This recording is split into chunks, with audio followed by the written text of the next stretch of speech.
So we're doing related rates. We're going to derive this equation in respect to time. When you derive in respect to time, it looks something like this. Derive y in respect to time. You're doing basically implicit.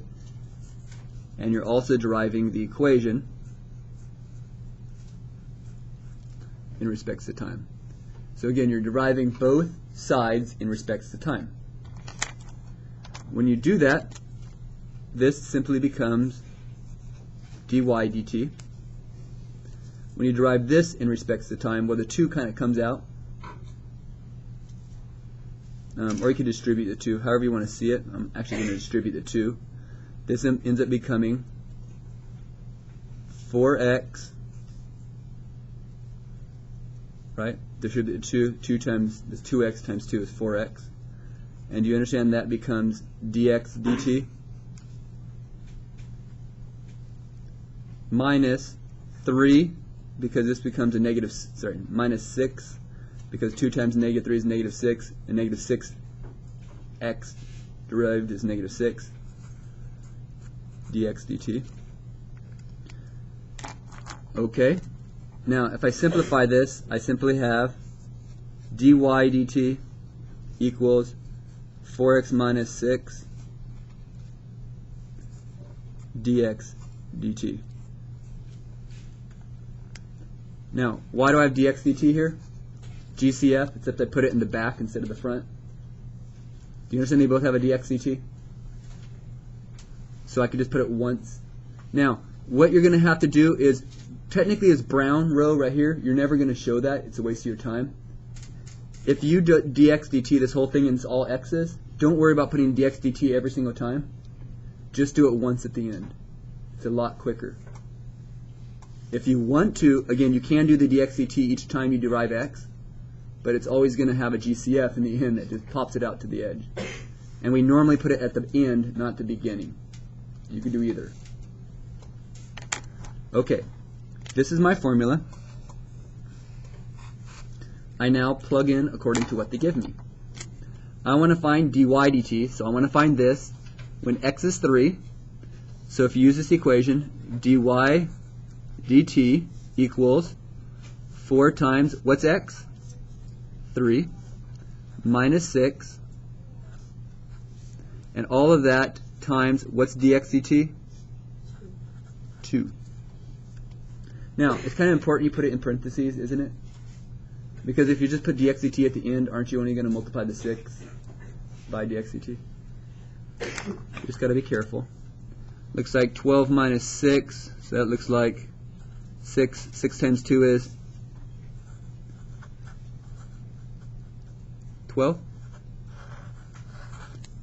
Now, how would you say this answer in words?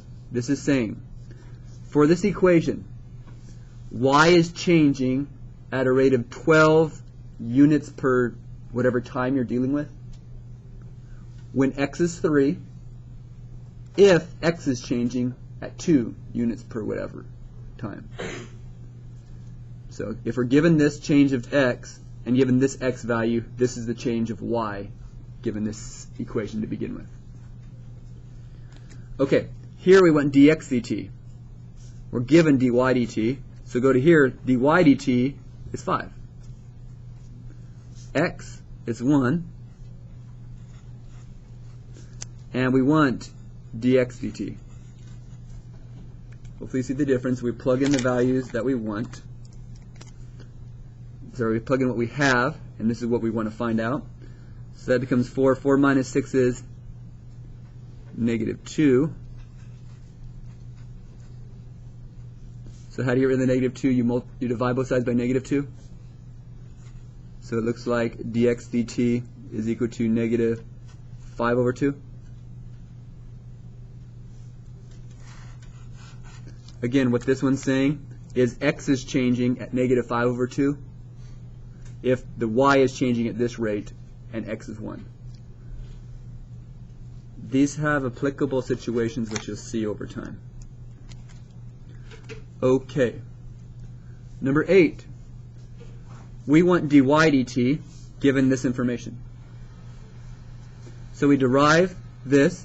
So what you'll notice is y Derivative of y is dy dt. Derivative of sine is cosine x, but we also need dx dt. Chain rule, drive the x inside. Derivative of x inside is dx dt. Remember, if it was derived in respect to x, it would be y prime equals cosine x, x prime, which is 1. But we're deriving in respect to time. There's my formula.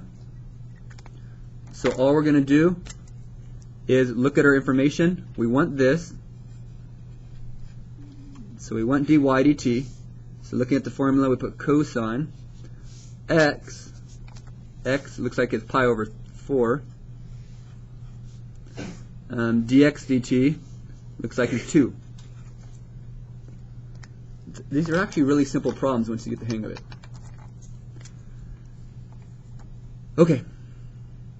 Cosine pi over 4 is square root of 2 over 2.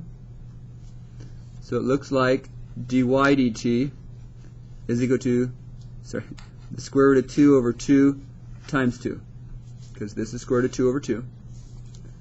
So our answer for dy dt looks like it is the square root of 2.